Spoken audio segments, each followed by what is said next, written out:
¿A qué cosas llamamos cultura en Perú? Bueno, todo el referente histórico, ¿no?, de nuestro país. Lo que enseñan en el cole, ¿no? O sea, Claro. el traje típico, la comida de alguna zona. Expresión, comunicación, convivencia. Desde los monumentos arqueológicos, el lenguaje, A nuestra historia, a nuestro pasado. Música, danza, teatro, cine. Cultura también es conocimiento, educación. Entiendo que cultura es donde está la esencia, el alma de un pueblo.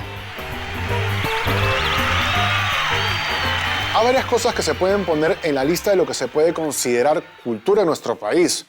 Y yo creo que uno de los principales aportes de mi señor padre es haber puesto el nombre del rock en esa lista. No se olviden, el rock es cultura. El rock es cultura. Rock is culture. What do you think about that? Rock is what? Culture. It's culture, absolutely. Y no se olviden, el rock es cultura. El rock es cultura y siempre lo ha sido y lo será.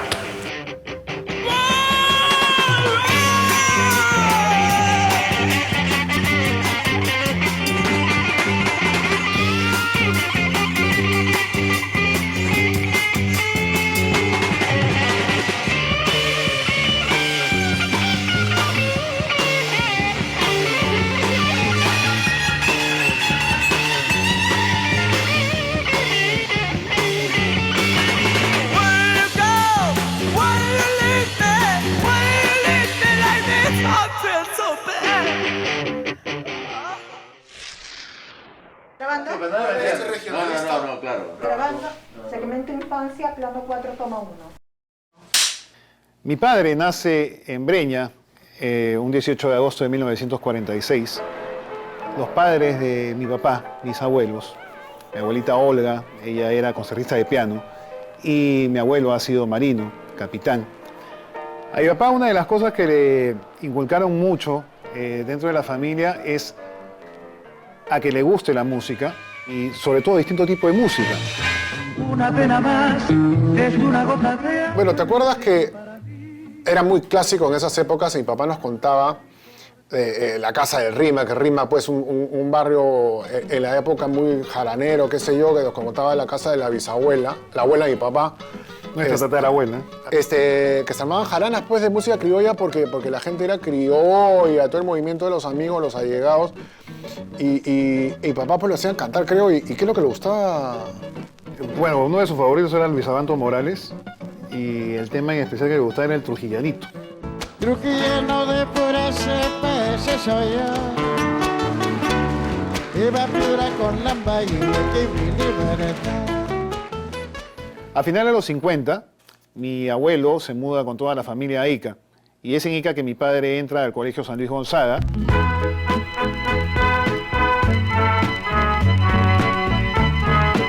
Yo vivía en la unidad vecinal Víctor Maurtua, en la letra F, y él estaba por la letra S. Y nos llegamos a conocer por la música. Hoy es un día en que quisiera dejar mi alma volar. Nos reuníamos a las 6 de la tarde saliendo del colegio para poder escuchar las novedades. Y nosotros nos sentábamos en el piso con toda una ruma de discos y seleccionábamos. Ya después en el colegio nos juntábamos para armar lo que eran los Daltons.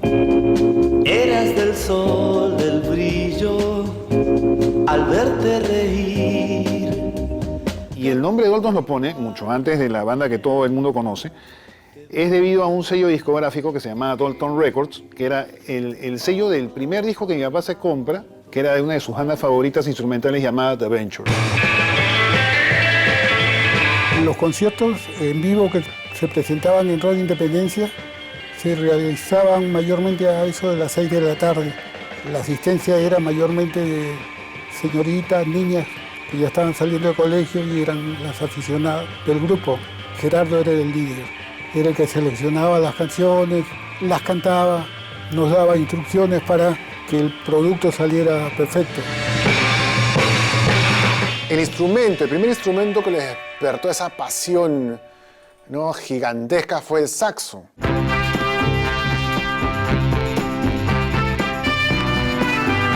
Pero ¿qué pasó? Mi abuelo, marino, no le gustaba la música como para que se dedique. Y agarró el saxo y un día que mi papá se fue pues, a colegio, seguro algo así, mi abuelo entró al cuarto y le agarró el saxo y lo desapareció. Como su papá no le gustaba mucho la música, a pesar de que la mamá de Gerardo era una excelente cantante, le compró un acordeón para que él pudiera, digamos, expresar sus sentimientos musicales. Fue tanta la rabia que le dio a Gerardo que lo tiró por la ventana.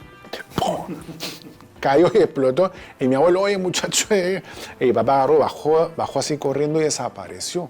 Entonces, y esto no lo vayan a hacer en... ¿Dónde está mi cámara? ¿Esta de acá o esta? No lo vayan a hacer en casa los niños, ¿no?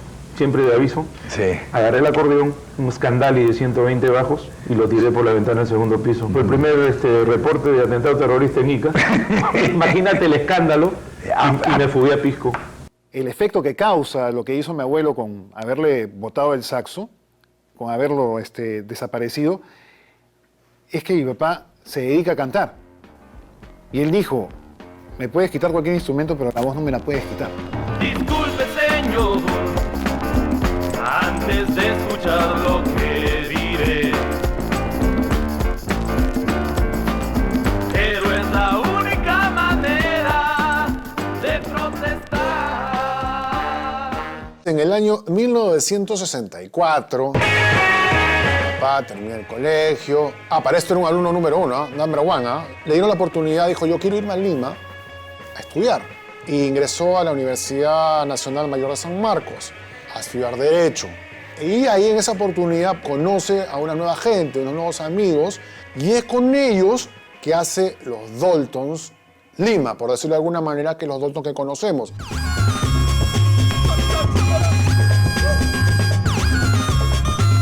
En el año 65, mi papá se separa de los Daltons, pero en ese transcurso, en ese interín, ellos habían estado presentando en programas pues, que habían en esa época musicales, de entretenimiento, y lo habían chequeado a mi papá, el manager, quien manejaba en ese momento a los Shanes, don Enrique Guaguirre, el papá de conocido Pique Guaguirre. 1, 2, 1, 2, 3, 4.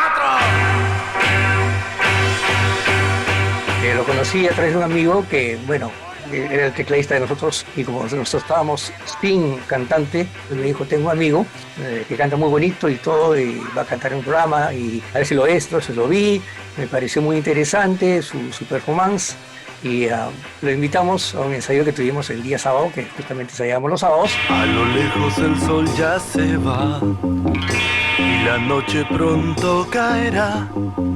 Para que coordinamos muy bien como fue ese primer ensayo y las cosas fluyeron muy rápido.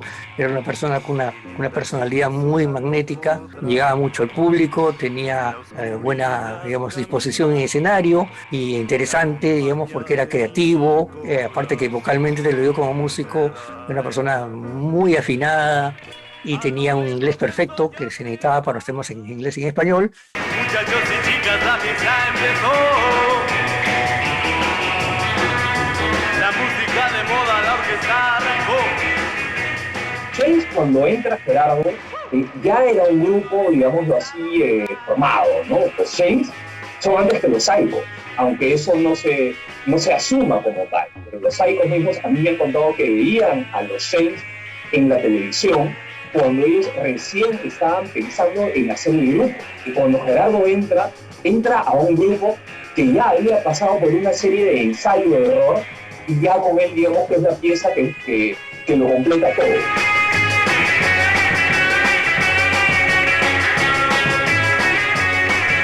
En esa época se estilaba los conciertos, tocarlos en los cines. Era parte de nuestras vidas, íbamos de repente a 4, 5, 6, 7 matinales en una mañana y así nos fuimos haciendo conocidos. Era un grupazo, ¿no? Y tocaban bien. Y tocaban tan bien y graduaban tan bien sus amplificadores que parecía que fuera un disco. Imagínate, tienes un grupo de niños que de repente entran a un set de televisión, que nadie te daba bola y decían, ya, vayan ahí a armar sus equipos nomás, ¿no? Y cuando enchufábamos y tocábamos, hacíamos bullas, pero a lo grande.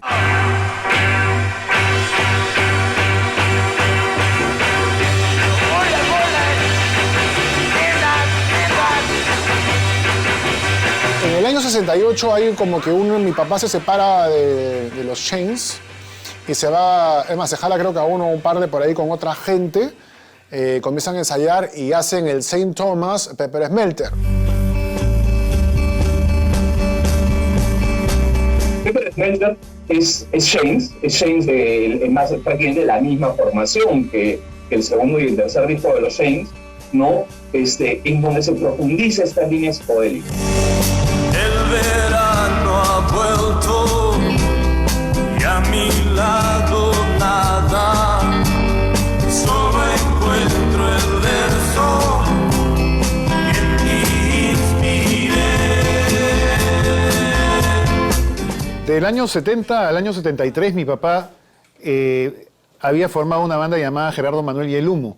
Con esta banda llega a grabar 2 producciones, una que es Machu Picchu 2000.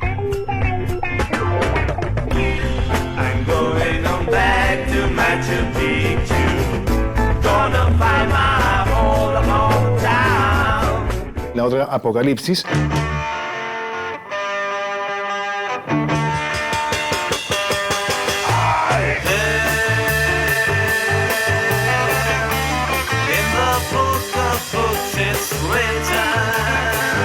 Cuando Virrey puso su nueva consola de grabaciones, me dijeron, junta a tu gente y danos una manito para explorar la nueva consola.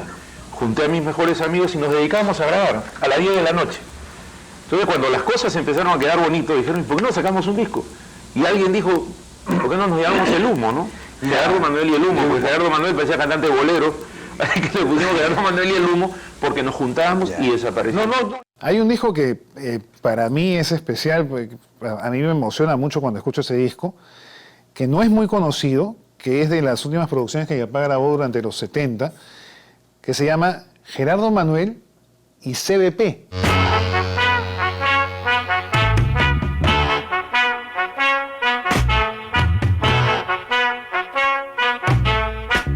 Las siglas significan cuerdas, vientos y percusión.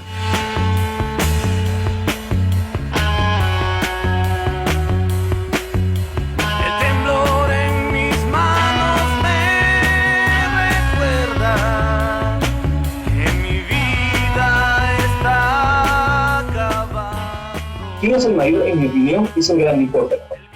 Es el disco musicalmente más maduro, con mejores letras, con mejores músicos. Lamentablemente, es el disco con menos difusión de todos los que grabó Gerardo. Y tiene temas muy bonitos porque el contexto en que los hizo era un contexto ya familiar, pues. ¿No? Sí. El crecimiento de mi hijo, el nacimiento ya de mi hermano en su momento. En el 7-4. Claro, entonces por eso que tenemos, y me ha hecho acordar eso, que tiene un feeling muy, muy especial ese disco. Solo una vez, Clementina. Yo creo que es un gran cierre de etapa para él, el Quién es el mayor, que es un disco pues, que hay que reivindicar, creo yo, como no solamente como el mejor disco de Gerardo, sino como uno de los mejores de rock nacional. De mí nació una razón para vivir feliz.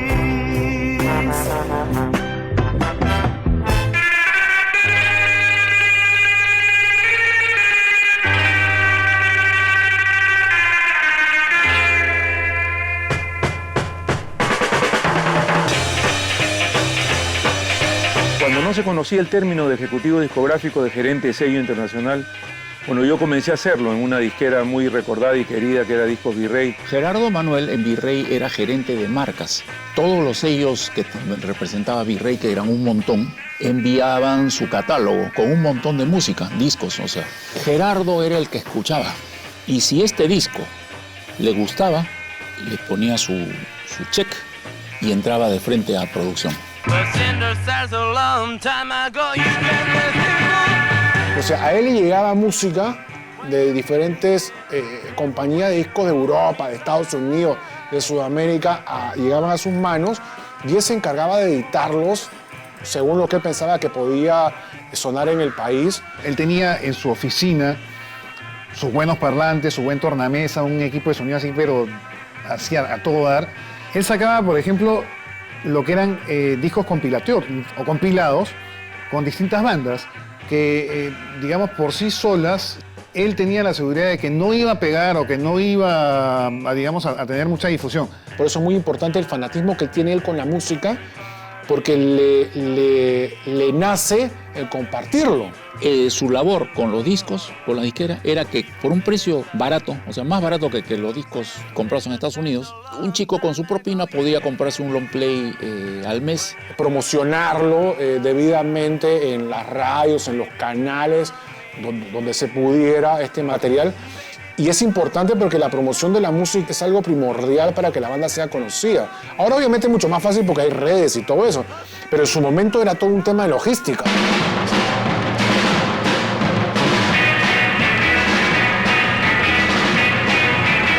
Tarde se transformarían en Black Sugar, agente joven, cuyo baterista Pocho Purizaga es hoy uno de los músicos más completos del Perú. Es que no solamente tenía buena voz para cantar, tenía también la voz para presentar, para exponer sus ideas. Gerardo tenía un programa muy sintonizado en RM, la radio chiquita de Corazón Grande. La Hora Pirata. La Hora Pirata. Tendremos a los Cookings Morning y a Gerardo Manuel y el Humo cerrando estos 10 años de historia del rock peruano. Un programa con mucha audiencia. Ahí fue la primera vez que oí hablar de Gerardo Manuel en Radio Miraflores. Hay amigos que me dicen, oye, yo escuchaba el programa de tu viejo en Radio Miraflores y no sabes pues el musicón que se pasaba. La Hora Pirata llamó mucho mi atención. Era transmitida en Radio Miraflores. Lo que nunca me imaginé es que solo 10 años después lo conocería en persona, en la misma radio y con el mismo programa que lo había escuchado 10 años antes. Tuvimos la oportunidad también de compartir en Radio Miraflores, la cabina de locución de Radio Miraflores FM. Habían muchas ganas de hacer y de compartir. Y parte de esos recuerdos que yo guardo con Gerardo son esos. Conversando hasta que nos tenían que botar del local porque decíamos, ya vamos a cerrar, así que por favor váyanse. Se divertía poniendo música, hablando, venían los DJs que estaban antes que él, se quedaba, conversaba y así era una familia. Recuerdo que todavía como detalle, a veces llevaba a Gerardo Jr. y a Alex al programa y se quedaban en la cabina viendo cómo trabajaba papá. Y era distinto porque también en esa época, muy distinto a la de ahora, el DJ era el que definía qué música se iba a poner. No que ahora es la radio la que te dice qué música tienes que poner.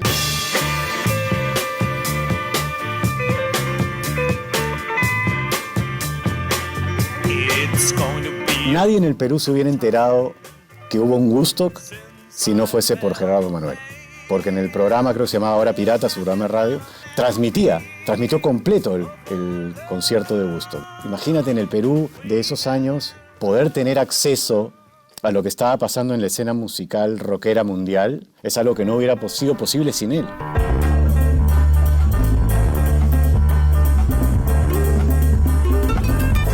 Se nos identifica, me refiero a Frágil, ¿no? Que somos parte de la banda, se nos identifica con la música progresiva, ¿no? Que es una música básicamente británica, ¿no? De muchas bandas. Yo la primera vez que escuché esa música, que no sabía que existía esa música, fue en el programa que tenía Gerardo en Radio Miraflores. Escuché por primera vez una canción de un grupo británico que se llama Yes, de música progresiva, y escuché el programa y me quedé fascinado, pues me quedé impresionado. O sea, fue tal flash que tuve en la cabeza que era antes y después de haber escuchado esa canción, y la escuché en el programa de Gerardo, ¿no? Gerardo para mí era una biblioteca. Le ponían el nombre de una banda o de un tema y te sacaba toda la historia de la banda. O sea, cuántos temas había, cuántos discos había hecho, de dónde eran, si eran vigentes, o sea, lo sabía todo, era una biblioteca.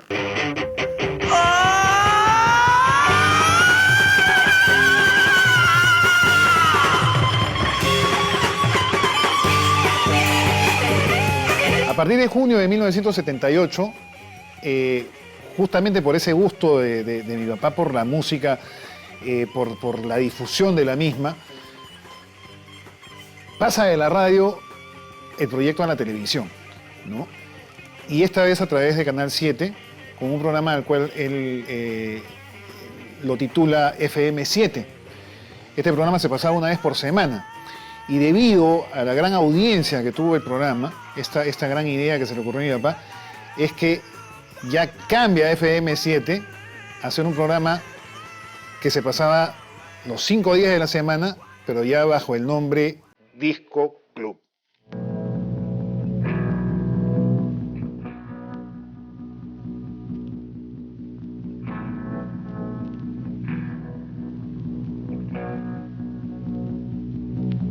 Durante los próximos minutos, miles de canciones serán escuchadas alrededor del planeta. Todas expresan diferentes vivencias y estados de ánimo. Unas serán tristes, melancólicas, otras alegres y vibrantes, pero todas, de algún modo, reflejan nuestras propias vidas. Nosotros formaremos parte de ese desfile interminable.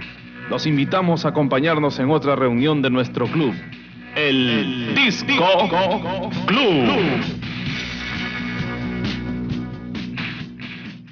En noviembre del 78 se transmite por primera vez Disco Club, mucho antes que existiera MTV, que sale a partir del año 82. La revista Billboard hizo una mención a Disco Club como el primer programa a nivel mundial que transmitía música semanalmente.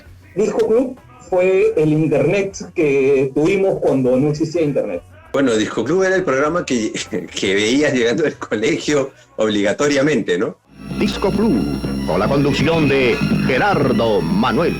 Era el programa de televisión number one en mi casa, creo que con el Chavo del 8 y Disco Club eran así, ¿no? Era infaltable, ¿no? Bienvenidos a nuestro primer programa de la semana. Como siempre, la música se inicia desde las 7 de la noche aquí en RTP Canales 7 y 9 vía Disco Club.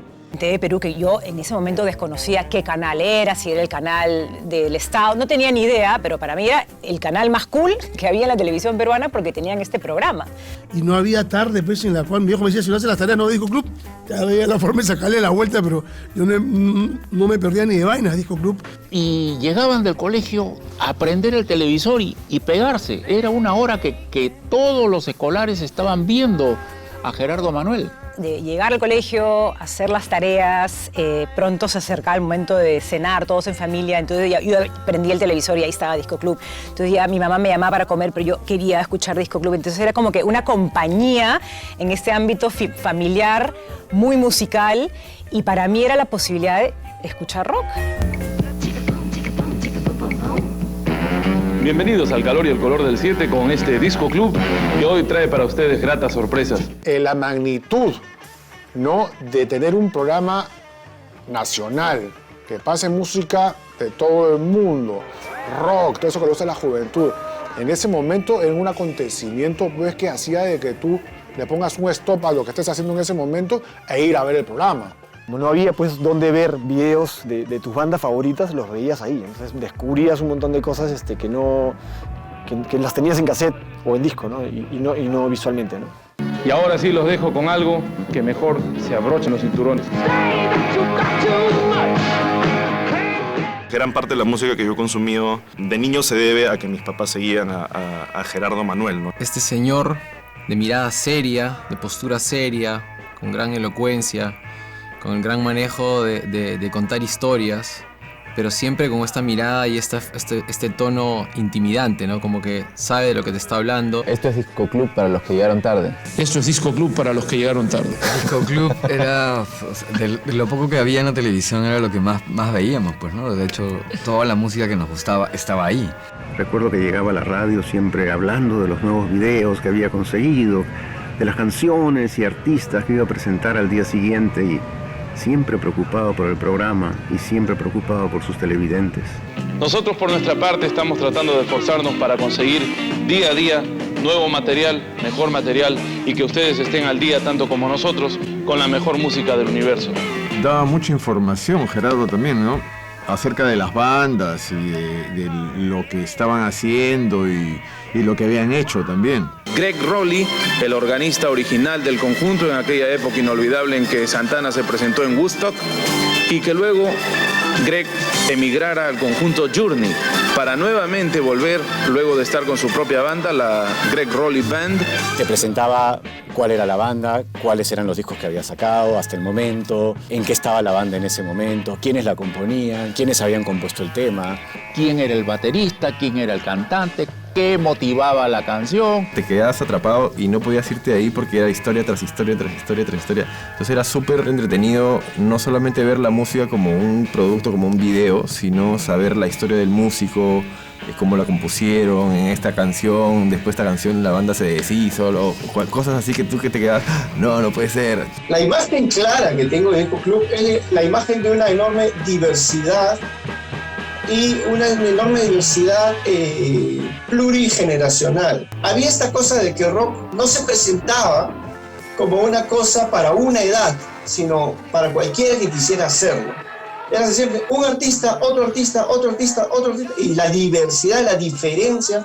Unos hacían progresivo, otros hacían punk, otros hacían metal. Es decir, era una cosa como que no había la obligación de ser igual.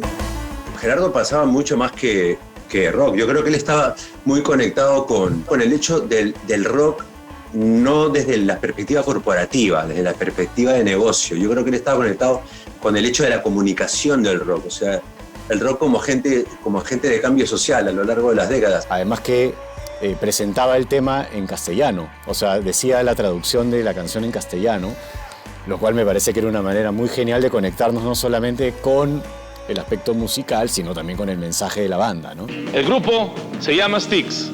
La canción se llama Demasiado tiempo en mis manos, de su álbum Teatro Paraíso. Con ustedes, Styx. Con la compañía de Dave Naughton y Making It, haciéndolo. En esta oportunidad voy a presentarles nuestro primer invitado. La primera vez que yo vine al canal para ver cómo era, pues, cómo hacía el programa en vivo, me metí una aburrida, pero una decepción terrible. Porque yo me imaginaba que en ese momento iba a ver todo lo que veía en televisión y no era así. Pues veía a mi papá que se sentaba y se ponía a hablar, ¿no? Buenas noches, ¿no? Esto es Disco Club. Que... Terminaba de hablar y yo esperaba el video. Y no había video, pues, porque tenían que editar toda la... Tú venías a los estudios de Canal 7 de aquel momento y veías, pues yo era chiquito, pues, ¿no? Y veía los estudios y todo era azul. Ay, papá, ¿por qué es azul? Entonces decía, hijo, pero ahora va a ser porque es azul. La escena, el condado de Lincoln, territorio de Nuevo México. Y después se ponía una posición tipo Superman o una cosa así. Sí, papá, ¿qué está haciendo? O sea, ¿qué pasa? Y después me decía, chequéalo en el otro lado, en el otro monitor. Y se veía la imagen de él acoplada a la imagen que había puesto en este lado, ¿no? Con en ese momento por el cielo, un espacio. Entonces aparecía como volando. En los diferentes lugares del país está viendo la buena música de Disco Club. Espero que sigan disfrutando con el programa porque aquí hay más. Era realmente bien loco para unos chicos como nosotros que nos gusta la música toparse con este tipo de efectos, pues, audiovisuales. ¿Y por qué la máscara? Porque soy una persona muy importante en mi país y no me gusta que me reconozcan. Prefiero permanecer así. Nos patea definitivamente la cabeza, ¿no?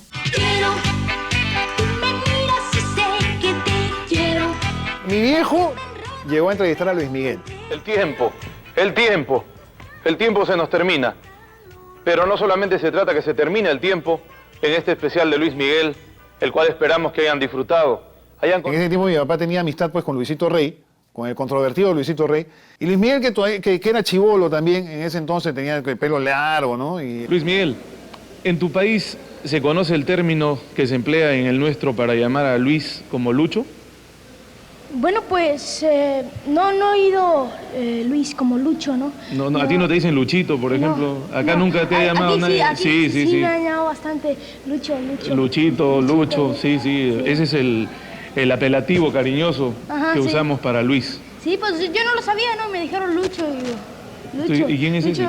¿Quién es ese? Digo, ¿a quién le hablas? Digo, no, es que Lucho es el Luis, me contaron, sí. Claro. Y pues me extrañó, ¿no? Hoy día nos ponemos la camiseta blanca y roja porque es un orgullo, una satisfacción presentar a nuestros artistas.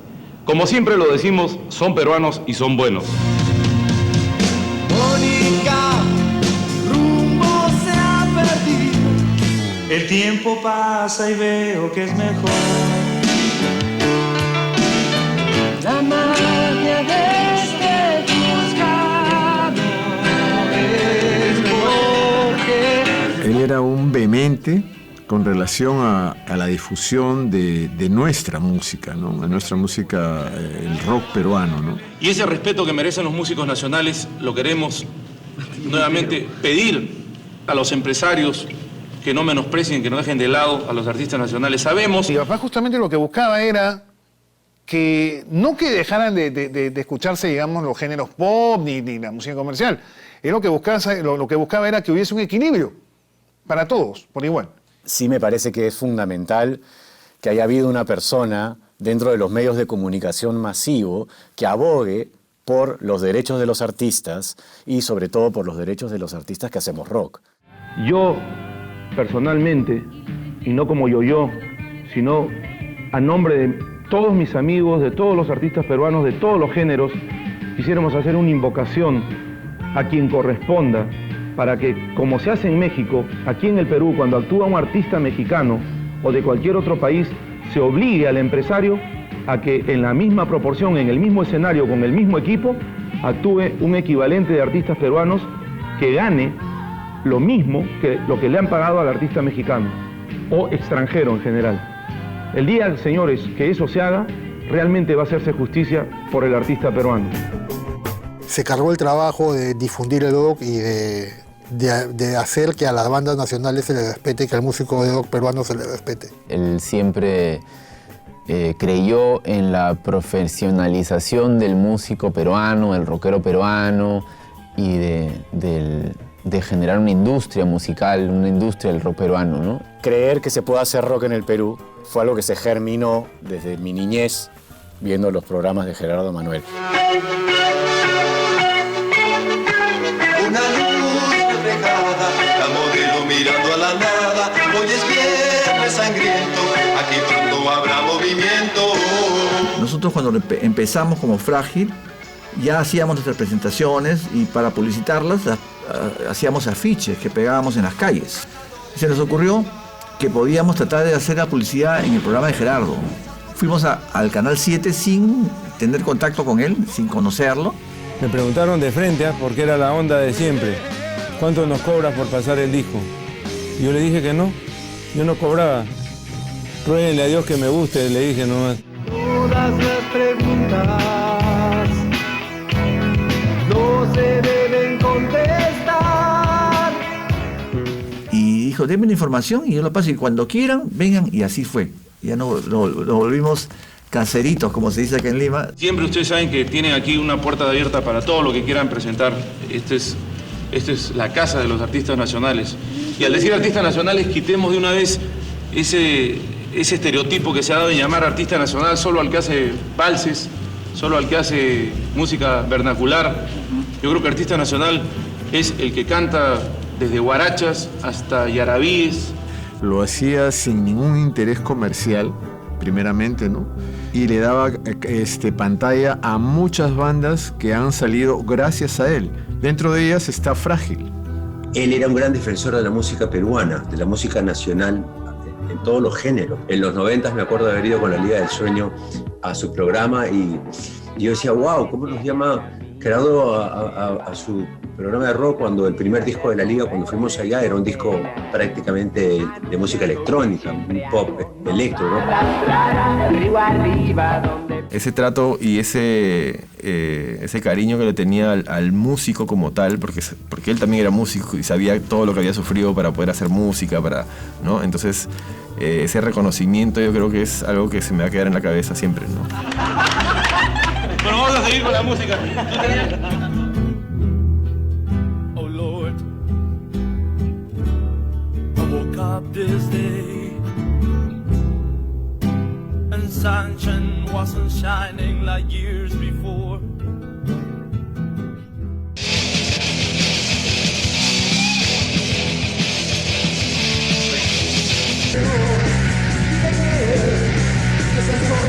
No solo en el Perú, sino creo que en todo el mundo, en una época, básicamente a finales de los 80s, el heavy metal era considerado música satánica.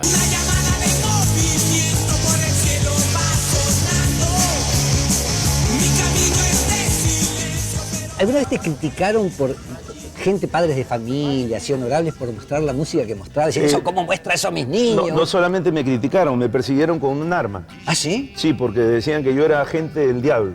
Y se hablaba, pues, por ejemplo, de que el rock no era cultura, que el rock era, cuando salió el metal, se volvió más popular, que era satánico, ¿no? Que era una cosa dañina para la juventud. Son considerados obscenos, demasiado agresivos, destructivos, ruidosos. Muchos periodistas, digamos, anunciaban y trataban eso de esa manera, ¿no? Satanizaban, claro, satanizaban. Entonces lo rock llamaban a un personaje para que, de su punto de vista, ¿no? Sustente, que no era así, para ametrallarlo, digamos. Se nos venga a la memoria el recuerdo triste de aquella entrevista nefasta que realizó un reportero de un canal que no es el 7, obviamente, respecto a que el heavy metal indiscutiblemente era música satánica.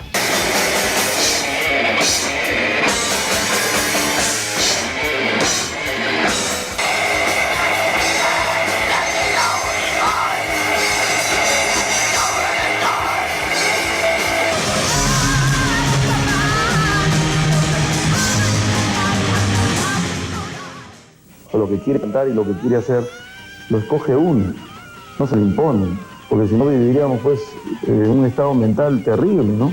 La posición es muy simple, ellos pueden expresarse de la forma que quieran, pero a la vez que lo hacen, también deben respetar la forma de pensar de los demás. Y Gerardo se batía a duelo con 6 o 5 en el panel. Hola. Perdón, estás preguntándome mi opinión, yo le estoy dando, ¿no? Entonces también yo respeto las opiniones para que respeten la mía. Sustentaba y hablaba. Estaba denotando en ese momento era la importancia de tomarlo justamente como un elemento cultural, no como un adoctrinamiento, sino más bien como una posibilidad de fantasear y de creatividad.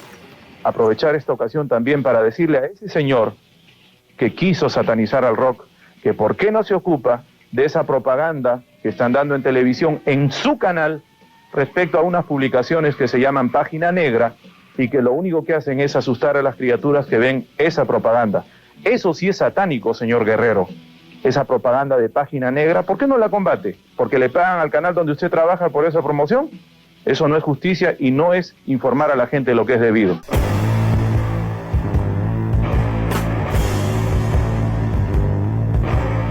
Hay veces se tomaba las cosas muy a pecho, muy en serio, muy preocupado de muchas cosas. Tenía un muy buen humor, pero cuando algo no le gustaba te lo decía en la cara directamente. El programa solamente nos ve la familia, según los entendidos, los capos, y por eso mismo prefiero retirarme para que ustedes se olviden de mí y de repente por ahí se acuerden cuando después de 24 cirugías me vuelva mexicano y regrese seguramente a otro canal para hablarles como charro y tener la sintonía que debería tener el programa.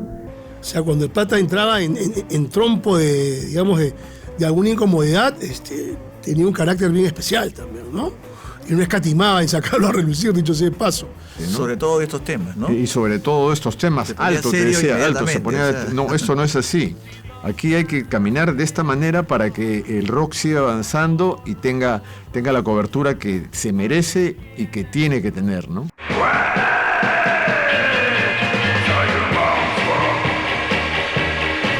Era un gran contador de chistes, te recibía y te saludaba e inmediatamente te lanzaba un chiste. Olvídate, Gerardo era el alma de la fiesta donde caía. La manera que tenía para contar chistes mi papá era extraordinaria, tenía una chispa. Gerardo era un vacilón, era una persona muy entretenida, tenía muy buen sentido del humor. Esta anécdota ya es genial, mira. La última vez que tocamos en el Cocodrilo Verde, lo invitamos a Gerardo para que cante pues, con nosotros lo que sería pues tal vez el último show. Y en un momento toda la atención estaba sobre Gerardo, estaba sentado en un banco y le damos el micro y ustedes saben que tenía Parkinson pues en sus últimos días y comienza a mover la mano así y yo, uy, y ahora, y agarra el micro y dice, esos son los efectos especiales. Buenazo. Ese tipo de genio era. O sea, digamos que así es como nos acordamos de Gerardo, de como ese tipo de humor, ¿no? De poder, qué salida para brillante, ¿no? Ante la situación. Ay, kiti, kiti, mai, tai, longo, mongo, roya, pai, tai, chi, yumoroya, gomongo, diote, ciudadano, es chanlipo. Y con esa polca. Chiste tras chiste era una caracterización, lo vivía los personajes, cambiaba de voz, que a veces era un cura y a veces era una viejita o lo que fuera, y que te cambiaba la voz y actuaba los personajes y te mataba de risa. Vuelto a ser éxito gracias a la película Catch Me If You Can o Atrápame Si Puedes de Leonardo DiCaprio y Tom Hanks. Es la secuencia de la piscina, no sé si han visto la película, si no, alquílenla en su mejor videotienda favorita. Está en DVD, en CBD, en DVC, en APRA, en... Tenía esta onda de hablarte serio, de hablar payasadas, pero serio, entonces es como... Es una cosa bien particular, ¿no? De poder lanzar bromas, pero con tu cara de jugador de póker, ¿no? Tomando un poco la cosa en broma. ¿Tú tomas mucho las cosas en bromas? Creo que ese es el secreto, hermano, por el que me mantengo como me mantengo, contento, ¿no? Y sin problemas, sin achaques, ¿no? Una de ellas es una canción un poco antigua que nos trae un grupo llamado Parliament. Y quiero dedicarla con mucho cariño a mis dos enanitos que están pasando sus vacaciones, Gerardito y Alex. Ustedes me han pedido esta canción y aquí la tienen. Ven acá, voy a llamar a Peter Gabriel, ¿eh? Para que asuste al mono. Era clásica. Si le decía, oye Gerardo, el día que te quedes sin programa de música, puedes venir a hacer un programa cómico. Esa era típica.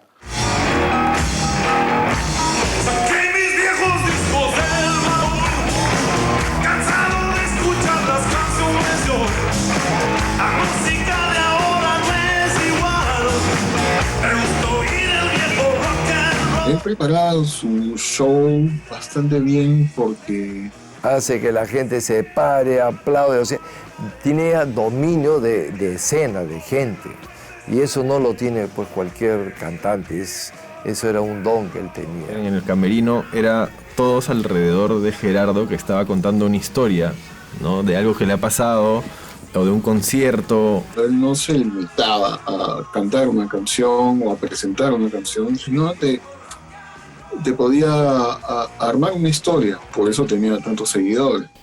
Cuando los músicos blancos asimilan la música negra, en realidad llegan a fusionar de tal forma ambas almas, ambos estilos.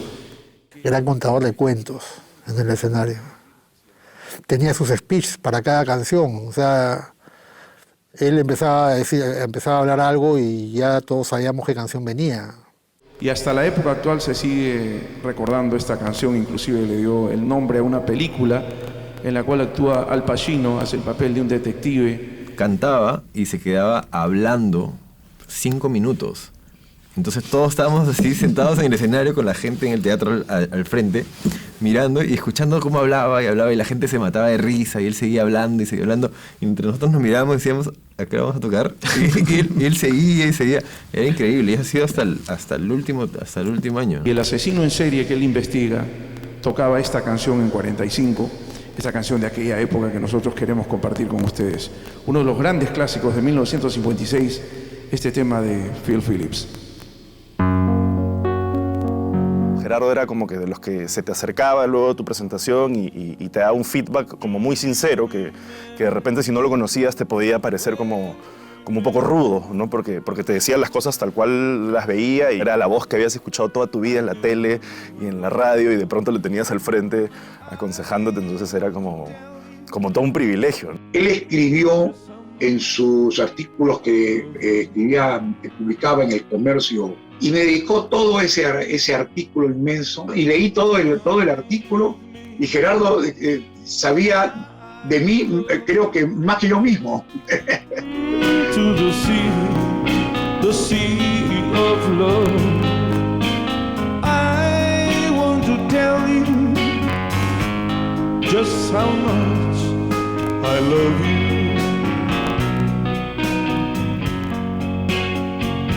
Amante de los Volkswagen. Él, amante de los carros, Volkswagen fue su predilección.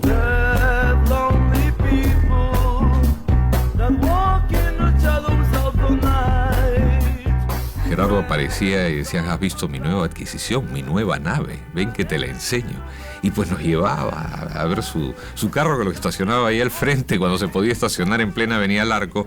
Inclusive a Alex y a mí nos llevó a dos eventos en los que él participó como corredor. En el circuito de Santa Rosa, que es donde se hacen las 6 horas peruanas, si no me equivoco. Sí, corrió en Santa Rosa, partió y a las 2 vueltas estacionó un trompo y listo. Eso fue todo. Pero sí, era un gran aficionado a los autos, le encantaba.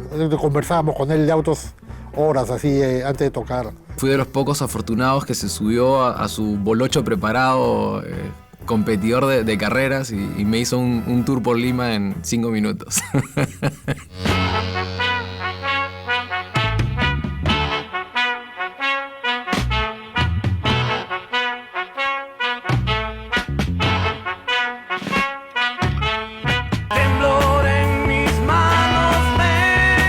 Hay una frase que dice que los homenajes deben hacerse en vida. Y en este caso, a mi padre, sí, se le hicieron algunos. Uno de ellos fue reconocerlo como personaje meritorio de la cultura y recibió un premio justamente por eso. Y por otro lado, también por parte del Congreso recibió un reconocimiento como personaje importante por su aporte a la cultura de nuestro país. El rock peruano le debe todo a Gerardo Manuel. Yo creo que le debemos los oídos de muchos músicos, ¿no? Y el respeto y el cariño por todo el esfuerzo que hizo difundiendo desinteresadamente y dando la oportunidad a tantas bandas que no sabían cómo hacer para emerger, ¿no? Cuando mi papá viajaba a provincias, ¿no? Sobre todo a la sierra, mucha gente le decía allá en la sierra, lo saludaba con mucho cariño y le decía gracias por la música, gracias por Disco Club.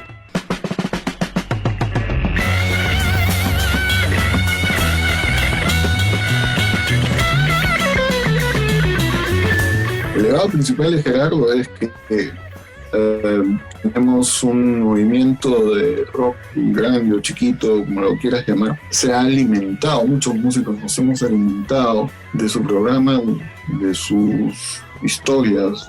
Muchos de los músicos que hoy pertenecemos a la escena local somos parte del legado de Gerardo Manuel sin darnos cuenta. Asumimos que hoy en día uno graba una canción, la sube a Spotify y la publicas en tus redes y se escucha y es así de fácil el tema de la difusión. Pero antes no era así. Y que el rock tenga un espacio dentro de las preferencias del público peruano hoy en día es el legado de Gerardo Manuel definitivamente.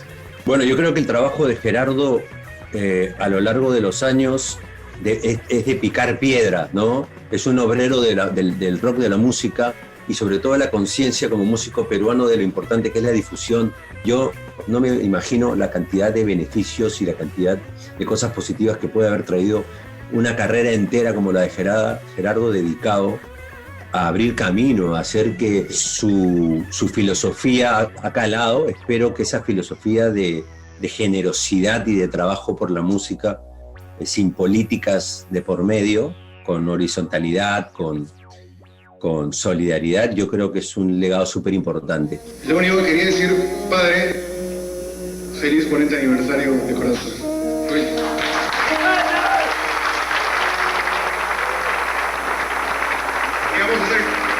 En realidad, mi generación en general le debe mucho, ¿no? Nos dio el mejor rock en la misma época en que este mejor rock se hacía. Si tú le decías a tu familia que querías dedicarte a hacer rock, no era bien visto. Era como que, no, hijito, ¿qué estás haciendo? Vas a tirar tu vida por la borda, eso no tiene futuro, ¿no? Sin embargo, hoy la percepción ha cambiado. Hoy tienes universidades, institutos. Creo que él ha sido uno de los aportes importantes para que la gente cambie esta percepción.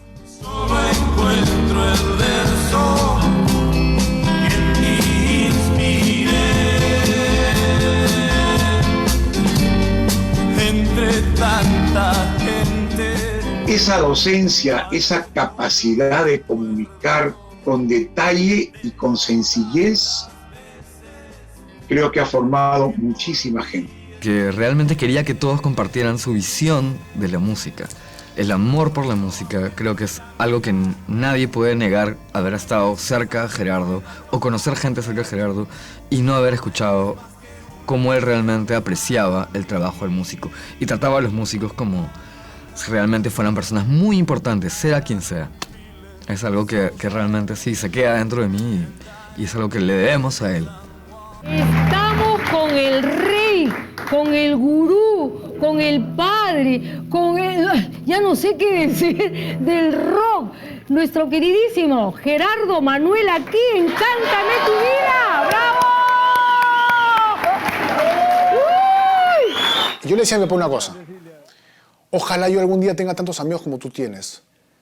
O tanta gente que te quiera tanto. Porque el ver que a él lo saludaban tanto, de todas partes, cuando tenía programa, cuando no tenía programa, siempre es que, oye, Gerardo, don Gerardo, todo eso, le pasaba la voz en el carro, todo eso. O sea, ese es el reconocimiento que yo creo que él más ha valorado y todo eso, ¿no? Porque no hay nada mejor que llegar a un corazón distinto al tuyo a través de la música, ¿no? Pero si hay alguien que rotuló el rock es cultura en este país, fue Gerardo. Él nunca escatimó en decirlo y él se fajó mucho tiempo y tuvo reuniones para reivindicar esa causa, ¿no? Esa situación justa, porque el rock es cultura. El rock es cultura, como decía Gerardo, ¿no? El rock es cultura. El rock es cultura. El rock es cultura. El rock es cultura, ¿no? El rock es cultura. Definitivamente el rock es cultura. El rock es cultura. El rock es cultura. El rock es cultura. El rock es cultura. Y volvemos al comienzo. El rock es cultura.